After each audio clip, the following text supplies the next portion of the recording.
Over to Germany, where Chancellor Angela Merkel may be losing her grip at the worst possible time. We have Bloomberg's Berlin reporter Arne Delfs with us here to tell us more. Thanks for joining us, Arne. So give us just, I think, take a step back here and explain the 16-year tenure for a German chancellor, because I mean, as much of for the entirety of my adult life, Angela Merkel has been German chancellor. Explain what her role has been and why the tenure has been so long. Oh, hi. Yeah, thanks for having me.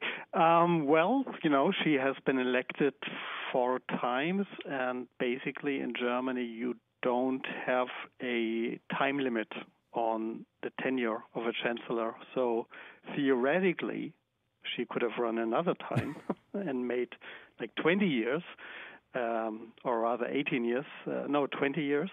Yeah, she also has, of course, she's pretty finished physically and I think also mentally.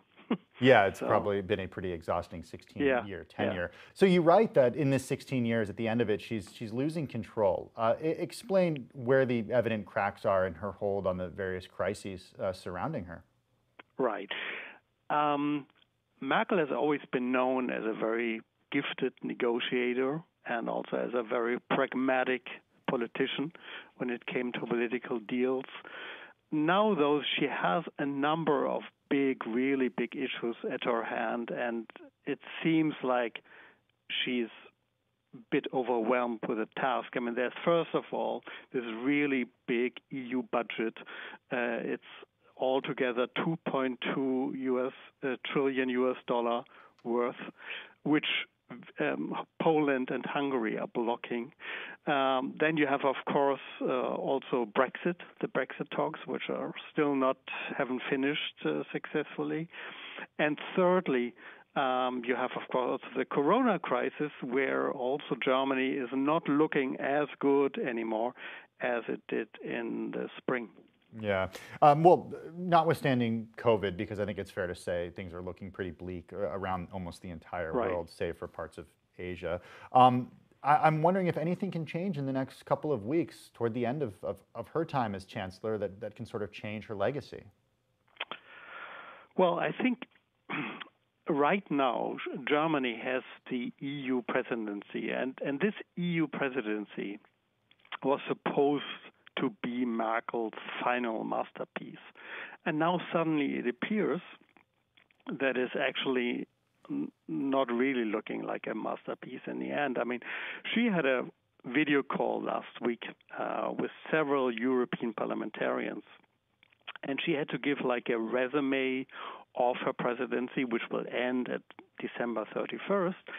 That was really a long list of failures, or at least of unfinished tasks, which is a rather unusual experience if you have experienced Merkel in the last 15 years. I mean, there's still this last year to go, but she has always been able to succeed in the end, but this time it looks much more difficult. Okay, so let's now move to the third element of this, which is the containment or lack thereof of the coronavirus. Germany was held as an example early on in the pandemic as a country that was doing things right. So take us into the criticism surrounding Merkel and the way that that she has handled the COVID crisis there.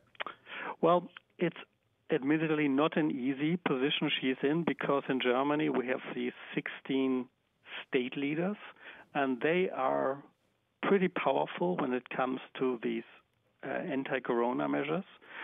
So what she has been trying to do is to get all of these 16 state leaders onto a common line. She managed quite well in spring, so we had this kind of nationwide partial lockdown, which worked quite well. Now this time, it seems like she's not able anymore to control the 16 state leaders. I mean, right now, everybody is more or less what he or she wants. And there's like not this overall approach anymore on the pandemic. Bloomberg's Arne Delfs in Berlin. Thanks for joining us on Quick Take today. We appreciate it.